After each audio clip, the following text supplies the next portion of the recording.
E aí, turma, vamos nós. Acho que é agora. Deixa eu ver logo aqui. Peraí. Primeiro vamos testar áudio, né? Gente, vocês estão me ouvindo? Me dê uma confirmação aí, por gentileza. Estão, né? Ótimo. Então, vamos lá. O que é essa diversificando a aposta? Gente, numa ação, o interessante o que é? Se você tem 50 mil reais, o interessante não é você pegar todo esse valor e apostar na mesma ação. É você apostar uma parte desse valor em uma determinada ação, apostar em outra, tá? O que acontece? Não é interessante também você apostar em uma cadeia produtiva, da mesma cadeia produtiva. Não estou entendendo nada que você está falando, professor. Vamos lá.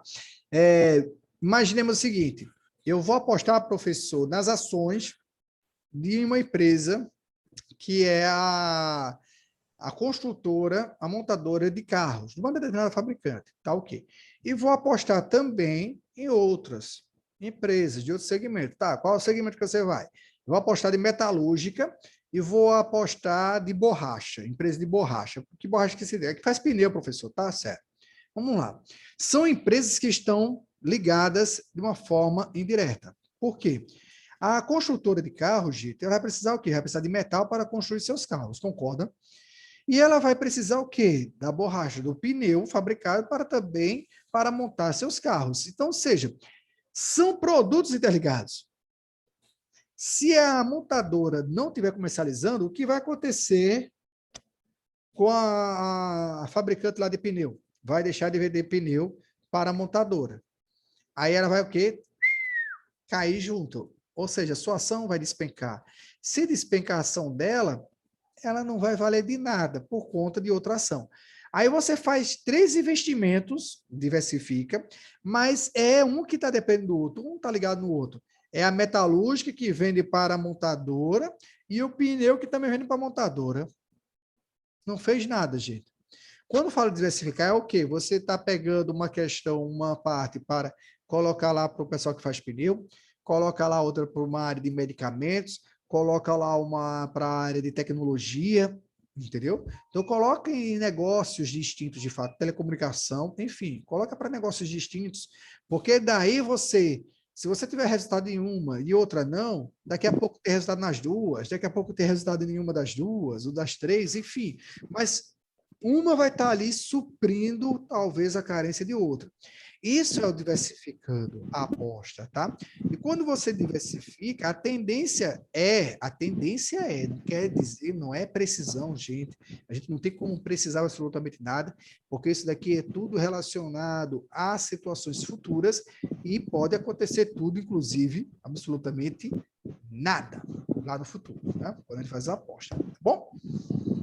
Mas essa seria a dica para essa questão de diversificar. É você apostar em algo diferente. Então, olha só, para começar, o ganho do resultado 1, né? O ouro, ou seja, se eu for apostar... Não, deixa eu voltar aqui para explicar melhor. Já que ele está usando a moeda. Vamos aqui, olha. Eu posso fazer aqui uma simulação, pegando o resultado, as moedas de ouro e as moedas de bronze. Se eu vou fazer aqui uma diversificação, eu posso fazer até 4 opções, no máximo, 4 opções. Por quê? Eu posso ter, primeiro, a opção, apostar numa opção de cara e cara. Os dois resultados ser cara. Ou seja, eu teria um ganho máximo de 2.000 com a de ouro e de 1.000 com a de bronze. Até aí, show de bola, né? Um bom ganho. Ou eu posso ter agora aqui, ó, cara ouro e coroa bronze. Ou seja, já mudou, 2.600. Ou o terceiro resultado aqui, coroa e cara. Coroa do ouro, que é nada, e cara do bronze, 1.000. E o quarto resultado, novamente, coroa ouro e coroa bronze, nada e 600. Então, daí, turma, a gente tem aqui situações hipotéticas de ocorrência de resultado, quando eu coloco essa diversificação, né? Então, no caso, eu tenho lá o resultado 2, ou seja, 2.600. Pô, show de bola. É um baita ganho. Ganhar 2.000 de um e 600 de outro. Eu tenho um ganho de 2.600 no final, show de bola, tá? Mas eu posso ter lá uma situação realmente do quarto resultado, coroa e coroa. Ter lá 0 do ouro e ter lá também 1.000 ou 600 do bronze, né? Aí, então, para começar, eu ganho com o resultado 1. Ouro cara e bronze cara. É o quê? Eu vou novamente tentar ver ali o médio, a média ponderada, tá?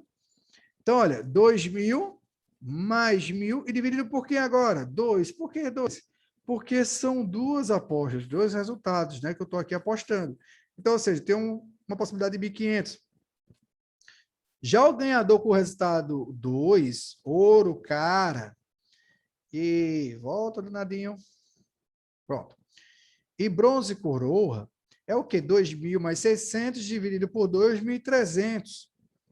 E assim a gente vai fazendo os cálculos e lá para o terceiro resultado, descobre que o resultado é de 500 e o resultado 4, o valor é de 300, tá? Respectivamente. Aí o que a gente faz? Como a gente tem quatro possibilidades de ocorrência, a gente vai o quê? 25% de chance do resultado 1 acontecer, 25% de chance do resultado 2 acontecer. Nossa, mãe, foi para longe agora. Desculpa, gente. 25% de chance do resultado 2 acontecer, 25% de chance do resultado 3 acontecer, e, por fim, 25% de chance do resultado 4 acontecer. Observe que quando a gente aposta em apenas uma única moeda, seja ela ouro, prata ou bronze, a gente tem duas opções de resultado, ou da cara ou da coroa, concordo? Então, a gente está multiplicando sempre por 0,5, ou seja, 50% de chance de ocorrência. Aqui caiu para 25%. Por quê, professor? 25%. Porque a gente tem quatro possibilidades agora de resultado. Cada resultado desse corresponde a 25%. 25%, 50%, 75%, 100%. Tá? Então, a gente multiplica lá o 0,25 por 1.500, o 0,25 por 1.300, o 0,25 por 500 e o 0,25 por 300. Lembrando, gente, esses valores foram que a gente acabou de encontrar aqui anteriormente, tá? Eita, deixa eu apagar tudo isso aqui. Foram esses valores que a gente encontrou aqui agora há pouco. Então, vai multiplicar, ó, o 0,25 por 1.500, 0,25 por 1.300 e o 0,25 por 500 e 0,25 por 300, tá bom? E daí a gente chega ao resultado de quanto? De 900, tá? De 900. Então, o que acontece? Quando a gente faz essa diversificação, né, de um risco, a gente vai estar observando o quê? Classes de ativos correlacionados, é o que eu estava falando. Os preços caminham sempre na mesma direção. Nesse caso, a diversificação não traz nenhum benefício. Ou seja, quando é correlacionado, lembra lá, indústria automobilística, é a montadora de carro, é o fabricante de pneu que fornece esse pneu para a montadora, e é a fabricante de quê que eu usei outro... Qual foi o outro item que eu usei, gente? Me ajuda? Foi o pneu e o metal. Metal, lembrei. A metalúrgica, que é a metalúrgica não, a mineradora, que envia lá o minério de ferro para essa empresa. Enfim, então, duas que se correlacionam com uma lá. Então, não faz sentido, não vai ter diversificação. Por quê? Não vai trazer benefício nenhuma. Ela só traz benefício quando você pega segmentos distintos. Se você pegar lá petróleo, Petrobras, ok, a ação, aí pega lá de uma faculdade, é outra ação, meio educacional, aí pega lá outra automobilístico, aí sim, ou telecomunicações, aí sim, você está diversificando, você está em áreas diferentes. Aí traz sim para você. Então, a primeira dica para você diversificar é quando é com ativos que não tem correlação, que eles não se ligam em hipótese alguma. Se ligar, não faz sentido, você não está fazendo diversificação, tá? Classes de ativos independentes, outra coisa. É o que acontece no caso das moedas. Nesse caso, a diversificação é bastante benéfica. Ou seja, é o exemplo, se você está pegando lá, tem 50 mil reais lá guardado, aí você investe em telecomunicações uma parte desse dinheiro, investe numa questão de farmacêutica em outra parte, e investe na parte lá, sei lá, automobilística. Então, são segmentos diferentes. Então, quando são os ativos independentes, que eles não têm correlação, show de bola. Você aí está fazendo realmente diversificação. Classes de ativos negativamente correlacionados. É o melhor dos mundos entre termos de diversificação, pois um ativo tende a caminhar na direção contrária do outro, o que reduz muito o risco, mas respeita os retornos esperados. Ou seja, quando é negativamente correlacionado, ou seja, um está demonstrando um valor positivo, o outro demonstra um valor negativo. Isso daí vai diminuir um pouco o teu risco? Vai, mas o retorno vai ser muito mais do esperado mesmo, lá daquele mais padrão. Dificilmente você vai ganhar um valor maior. Então, qual é o ideal aqui para nessa diversificação? Para a gente matar a pau. É você investir realmente em ações que sejam de diferentes empresas, de segmentos de mercado. Quando ele fala em pneu, fala montadora, tá ok. Procure saber se essa fabricante desse determinado pneu, se ela fornece para a sua montadora, que você escolheu. Se for, não é interessante você investir nessa empresa de pneu, não. Investe em outra. Tá? Lá, Michelin, que fornece para essa montadora. Pô, investe na Pirelli, que não tem nada a ver com a montadora. Tá certo? Quanto mais correlacionado tiver, não é interessante. E o que é a gestão de risco, turma? É o que? Olha, no mundo empresarial e das finanças, a gestão de risco é o quê? Um processo de análise, identificação prévia de risco. Ou seja, vocês vão ter que fazer uma análise prévia. Então, ou seja, o que é uma análise prévia, professor? Antes de fazer o investimento, vocês vão ter que analisar se vale realmente investir naquela ação, ou naquele patrimônio, naquele imóvel, naquele novo maquinário. Como futuros gestores financeiros, é imprescindível que vocês saibam fazer essa análise com antecedência, antes, no caso, de investir. Porque não dá para investir o dinheiro e ver o que acontece para depois, quando chegar lá o resultado, não ser o esperado, tá? Então, olha, portanto, para minimizar a possibilidade de prejuízo relacionado ao risco, os melhores gestores sempre fazem o quê? O processo de gestão de risco. Um exemplo de gestão de risco bastante comum entre os investidores é a famosa diversificação da carteira, foi o que a gente acabou de dizer agora, tá? Ou seja, está lá em vários segmentos de várias situações de carteira para poder não ter um prejuízo. Ou se o prejuízo ocorrer, ter um prejuízo de menor impacto possível, tá? Prejuízo negativo. Cadê alguém escreveu aqui? Verdade e tal. Deixa eu ver aqui, olha. Como fazer uma gestão de risco? Isso daí, gente, cabe para não só fazer a aquisição de um ativo, que seria de ações, mas o investimento que você pode fazer na tua própria empresa, tá? Por exemplo, tu tem uma empresa lá, você está numa galeria, estou trazendo aqui um exemplo, tá? Você está numa galeria e as lojas dessa galeria é um total de 5 lojas nessa galeria que você encontra-se, onde se encontra a sua loja, e a dimensão dessa galeria, dessa lojinha é o quê? 3 metros por 6, ou seja, 18 metros quadrados. E a loja ao lado desocupou. E você está querendo expandir, tá querendo aumentar a tua loja. Aí tu fala com o proprietário do imóvel e diz, olha, eu quero alugar também do lado. Mas para isso eu vou ter que abrir aqui um acesso dessa loja atual para aquela de lá. Eu não vou querer uma porta independente lá, não. O acesso vai ser por aqui. Eu quero fechar lá, quero colocar uma vitrine e pronto. Ou seja, para você tomar essa decisão, você tem que avaliar o que é que você vai estar colocando mais lá, se é do mesmo produto, são outros produtos, como é que vai ser esse layout, para ver se vai ser atrativo, porque você agora vai ter praticamente 2 aluguéis para pagar. Tá? Então, o que é? Identificar o risco. Qual é o risco de uma operação como essa, de ampliar a sua atividade? O risco é você não ter a demanda que você almeja, por exemplo. Agora, se você está sempre com a sua loja, nesse espaço de 18 metros quadrados, com um grande volume de pessoas circulando, e aquele aperto todo, que mal consegue as pessoas circularem ali, bater uma na outra, aí sim, está mais do que demonstrado que precisa realmente a ampliação de espaço para melhor acomodação dos seus clientes, né? Analisar o risco, né? Aí o investimento, ou seja, não é só apenas o aluguel, é a reforma, é a reestruturação, é a mobília, é a parte elétrica, a adequação do espaço, compra de novos produtos, materiais para poder serem comercializados naquele espaço. Então, não é só o pagar o aluguel, tem outros itens que você vai ter que analisar.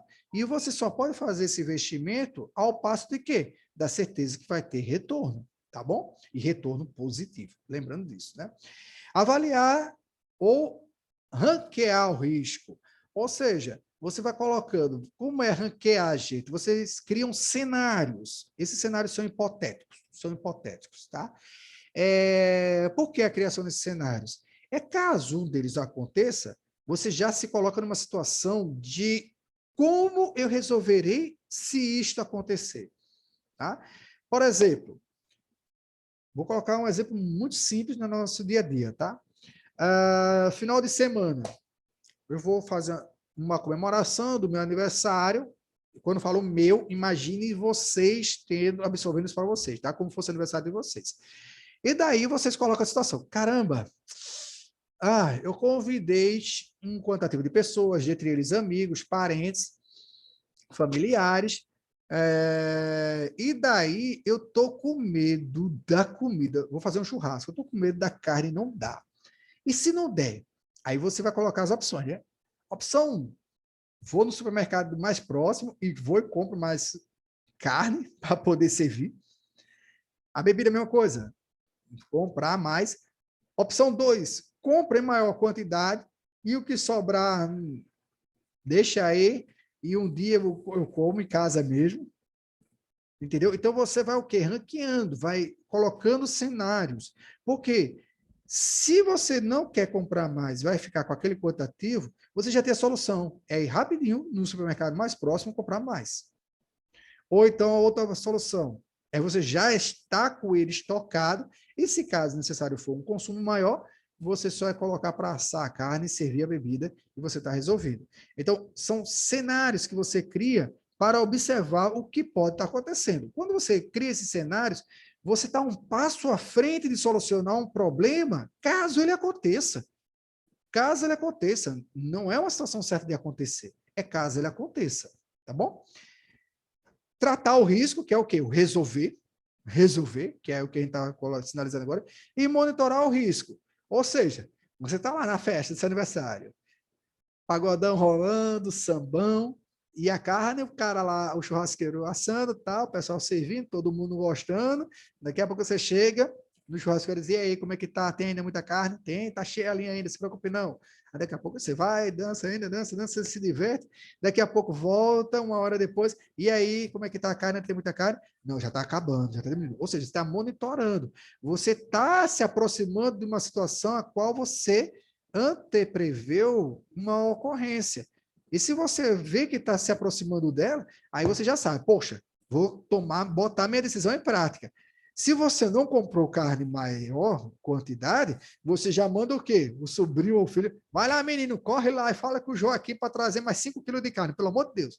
E esconda essa carne, entra lá pela porta do sul para ninguém ver que a gente trouxe mais carne aqui, que o pessoal está comendo demais. Entendeu? Então, quando você monitora e sabe para qual situação está se direcionando o problema, né, ou de ocorrer, você dá uma resposta mais rápida, entendeu? E soluciona a questão mais rápido. Então, quando a gente identifica o risco, novamente, vamos aqui revisar todo esse passo a passo que eu acabei de passar para vocês. Então, identificar algum projeto ou de investimento dentro do negócio, a empresa deve reconhecer e descrever os riscos que podem afetar o projeto e seus resultados.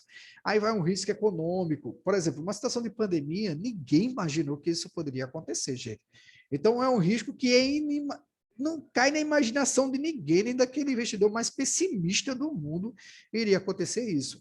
Uma linha de pensamento que poderia ter uma situação de pandemia, tá? Mas a gente tem que colocar situações de quais as possibilidades de ocorrência. Analisar o risco. Então, depois que a gente identifica esse risco, a gente vai fazer o quê? Todos os riscos e caracterizar, tá? Quais são as características de cada risco? Aí foi como eu coloquei lá, ao analisar. Pode faltar carne. Aí eu vou, a solução, vou lá e pego logo a carne assim que faltar. Ou então já compro antes uma quantidade maior e já deixo reservada. Tá? Então, as suas características eu já trago a situação de solução. No avaliar e ranquear, como falei, você deve avaliar e ranquear o risco baseado na magnitude do risco. E outras palavras, na combinação das chances deles ocorrer e das suas consequências. Né? Qual é a consequência de eu mandar o menino lá comprar mais 5 quilos de carne e passar vergonha? do menino ser visto lá com a embalagem de carne entrando na casa para depois ir para a churrasqueira, tá? Então, isso daí é a principal consequência. E a consequência é menor, porque a carne já está lá reservada e as pessoas não vão dar, não vão perceber, vão ver a carne indo mais para o forno, mas não vão perceber que houve uma compra a mais. Então, eu solucionei uma questão se as pessoas ali tomar ciência do que estava acontecendo. Entendeu? Então você começa a ranquear, dizer o quê? Peraí, esse risco aqui ele passa a ser menos danoso. Ou seja, eu tenho uma quantidade de carne maior para esse churrasco que eu vou fazer. Entendeu? Do que ter a quantidade precisa, pelo per capita, que se chama per capita. Isso daí é possível, sim, ser calculado. Você pega o número de convidados, por exemplo, 20 pessoas, um exemplo. Aí dessas 20 pessoas, aí você vê quantos são homens e quantos são mulheres. As mulheres tendem a comer sempre menos. Isso não é uma regra. Ou seja, tem as suas exceções. Tem mulheres que comem muito mais do que homens. Mas a tendência principal é a mulher comer menos do que o homem. Principalmente churrasco. Porque o homem, muitas vezes, bebe muita cerveja. E a bebida é acompanhada do tiragosto, que é a carne. Então, isso daí aumenta o consumo, tá?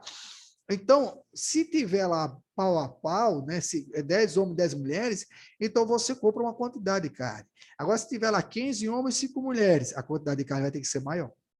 Entendeu? Vão ser 7 homens e o restante é mulher, 13 mulheres. A quantidade de carne pode ser intermediária, pode ser menor. Não há problema, tá? Porque a quantidade masculina é bem inferior. Cadê aqui? Tratar o risco. Nesse momento, a gestão deve se preocupar em analisar o ranqueamento dos riscos. Ou seja, qual aquele que tem chance mais de acontecer? Aí, se do nada tu aparece lá, tá prevendo que é 10 homens e 10 mulheres que vai. Aí, do nada, teve 5 mulheres que desistiu e apareceu lá 5 homens a convite daquelas mulheres 5 que vieram. Pronto, ferrou. 15 homens, você só comprou carne na meieira. Aí, isso acontecendo, então o teu risco é maior. Entendeu? Você ter que mandar o guri lá comprar a carne, passar vergonha. Então, você tem que tratar do risco. Monitorar é ok, ir lá no churrasqueiro, está sempre perguntando. Então, ou seja, você vai estar vendo nos teus resultados diariamente, claro que você vai ver isso daí, o resultado, se o dinheiro está entrando ou não, se o dinheiro não está entrando no volume que você pretende, tá? Deixa eu trazer aqui um exemplo bem rapidinho, que é um exemplo bacana, para vocês terem ideia melhor do que eu estou falando, tá? E quando a gente trata de números, é o último slide. Para a gente fechar aqui a linha de raciocínio, tá? Já estamos quase finalizando, a aula hoje foi curtinha, apesar dessas intercorrências aí de gravação e tal. Mas imagine só, o que acontece? Eu quero estar falando o seguinte, vamos aqui numa situação lanchonete. Eita, lá vem ele fala sobre comida. É a melhor parte. Nesse horário, pronto. Tem muitos de vocês querendo ir comer, aí a atenção aumenta. E a raiva também do professor, né? Claro. Então, imagina só. Vamos imaginar que a gente é uma lanchonete, tá, turma? E nessa lanchonete, a gente precisa o quê? Pagar algumas contas. Por exemplo, aluguel. Né? A gente precisa pagar o aluguel, concorda? O aluguel de lá, aluguel. Eita, chegou essa hora, o professor não sabe mais nem escrever. Aluguel. Então, o aluguel, vamos dizer, é o valor de R$ 1.000. Esse R$ 1.000, gente, é o quê? No mês. Concorda? R$ 1.000 no mês. Aí tem lá, sei lá, a conta de água, né? Que é a limpeza, tal. Água, você paga em torno aqui, eu vou colocar um valor de R$ 100, que é a limpeza, tal, preparação de alimentos. Luz, você aqui está pagando em torno aí, os seus fornos são elétricos, então não sei o que lá, tal, você está pagando aqui R$ 400. Vou exagerar aqui. Deixa eu ver aqui, segurança. Segurança, você está pagando em torno de uns R$ 700 por mês. Tudo isso aqui é mês, tá, gente? Deixa eu ver aqui, mão de obra, são os funcionários. Coloca aqui salários. Um quantitativo lá de funcionário que você tenha, vamos dizer que você está pagando aqui uns R$ 6.000. Não importa quantos funcionários você tem. O que mais que eu posso colocar aqui? Internet. Internet baratinho, né? Eu vou colocar aqui 90 conto. Deixa eu ver aqui. O que mais? O programa, o software, eu vou colocar aqui aplicativo, tá? Para ir mais rápido, aplicativo. Aplicativo, que é o de gerenciamento lá do programa. Então, você paga uma assinatura lá, vamos supor, de R$ 500 mensal, tá? Para poder usar esse software de gestão lá dos seus produtos. E fora isso daqui, vamos dizer que você gasta em torno de R$ 3.000 em compras mensais para poder fazer sanduíches, dentre eles pães, presuntos, queijo. Vamos dizer que uma compra mensal de R$ 3.000, tá? Então, aqui eu vou colocar insumos. R$ 3.000. Isso aqui são valores supostos, tá, gente? Deixa eu colocar isso aqui tudo em valores monetários agora. E aqui eu vou colocar o somatório. Igual soma. Essa brincadeirinha, tá? Pronto. R$ 11.790 que tu teria aí mensalmente para arcar. Aí vamos supor que a tua loja lá, né, a tua lanchonete, ela fique aberta de segunda a segunda, não feche não. Não fecha não. Ou seja, é 30 dias por semana, gente. Perdão, 30 dias por semana, 30 dias por mês, não fecha, tá? Então o que a gente vai fazer aqui? A gente vai dividir esse R$ 1.000 por quanto? Por 30. Por que por 30, professor? Porque é por 30 dias que você trabalha. Ele quer saber o valor diário. Aqui é o valor mensal, tá? Que eu gasto. E aqui é o valor diário. Diário, tá? E aqui a gente vai lá descobrir. Beleza, descobriu, show de bola. E aqui o valor do dia. Ou seja, eu gasto R$ 393 para funcionar à noite. Vamos supor que a nossa lanchonete ela funciona das 17 horas e vai até a meia-noite. Então, 17 horas, 18, 19, 20, 21, 22, 23, meia-noite. 7 horas de trabalho, tá? Até meia-noite. Então, a gente, para funcionar, nessa noite, a gente gasta, para manter a loja lá, a lanchonete aberta, R$ 393. Aí, vou colocar aqui uma situação. Eu quero a resposta de vocês agora, tá? Vamos dizer que o nosso preço médio do sanduíche é comercializado a R$ 10, tá? O valor preço médio do meu sanduíche é R$ 10. Quantos sanduíches eu preciso vender, a quantidade agora, tá? Para poder atingir aí R$ 393. Quantos sanduíches, gente? Eu preciso vender com vocês. Pode ser por áudio, tá, gente? Por favor. Vai mais rápido. Voltando. O custo de operacionalizar minha lanchonete na segunda-feira é R$ 393. O custo de operacionalizar minha lanchonete na terça-feira é de R$ 393. Na quarta, 393. Na quinta, 393. No sábado, 393. Então, todos os dias eu tenho que pagar R$ 393. E eu pago como esses R$ 393? Vendendo sanduíche, né? Então, quantos sanduíches eu preciso vender por dia? Se o custo médio do meu sanduíche é R$ 10, quantos sanduíches eu precisaria produzir na mesma noite para pagar pelo menos essa parte operativa? Por favor. Professor? Oi, diz aí. Se eu não calculei errado aqui, deu 30. 30? Não, passou perto. Porque 30 a gente vai chegar ao valor de 300, concorda? Ó, os R$ 10 vezes 30 unidades, a gente vai chegar ao quê? A R$ 300. O valor correto aqui, a gente tem que fazer o quê? 40 unidades. Quando a gente coloca R$ 40, a gente vai ter aqui 400. Quem tem R$ 400 paga 393? Paga, ainda sobra o quê? R$ 7, concorda? Então, o que isso quer dizer, turma? É que eu tenho que comercializar 40 sanduíches. Olha só, gente, 40 unidades para pagar esse valorzinho de carro. Para pagar esse valorzinho, eu tenho que produzir 40 unidades. É mole?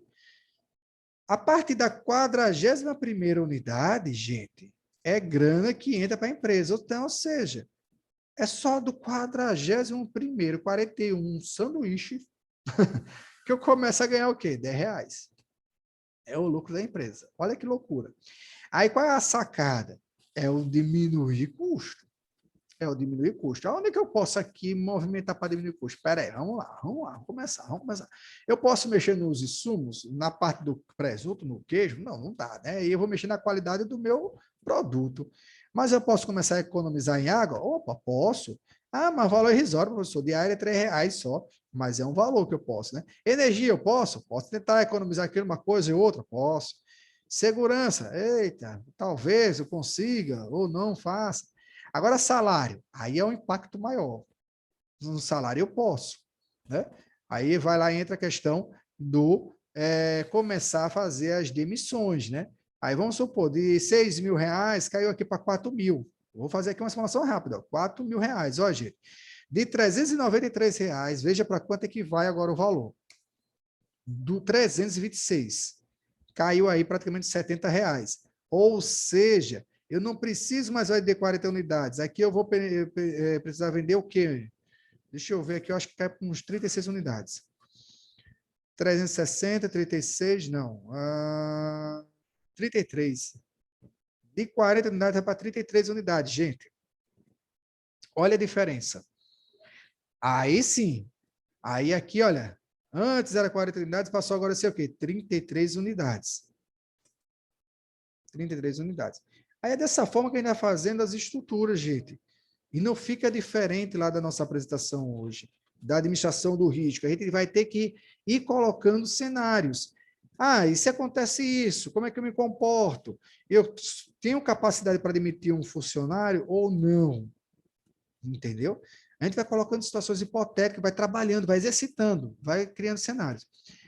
Eu aqui achando que eu estava errada.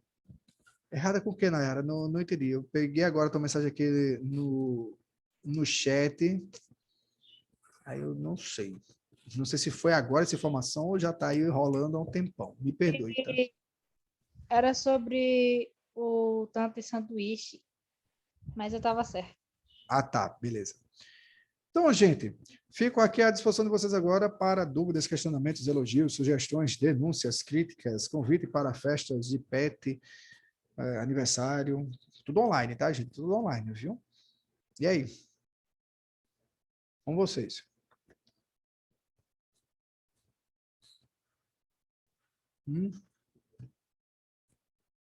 Gente, deixa eu tirar uma dúvida com vocês. Vocês preferem fazer prova ou fazer um trabalho e apresentar esse trabalho para a segunda nota? Depende de... Sotero, Oi? Não entendi. desculpa, Nay, pode falar.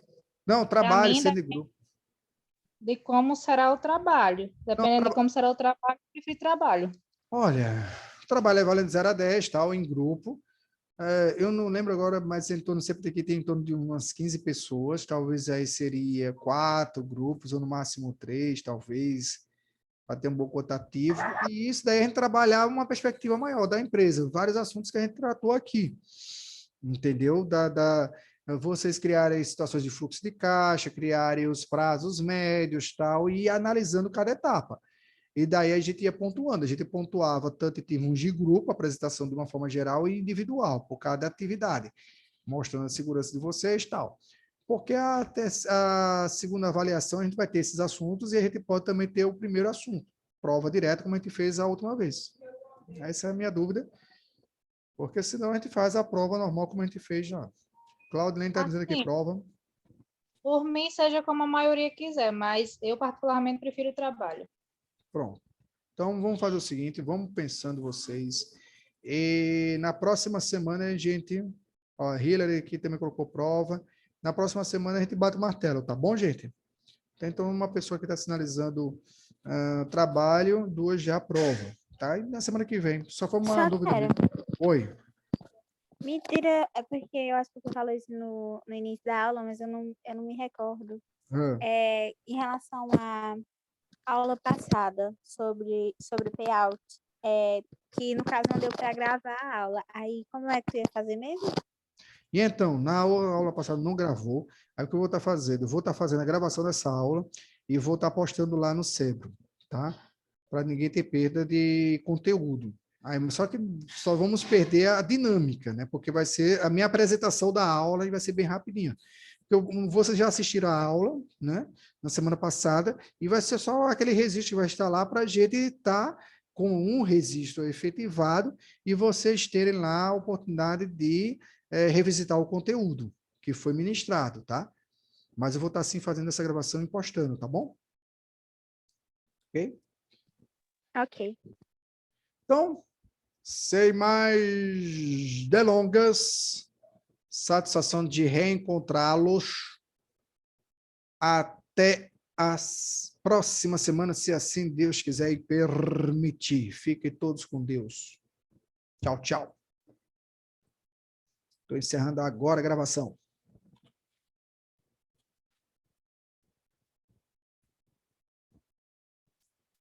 Boa noite a todos.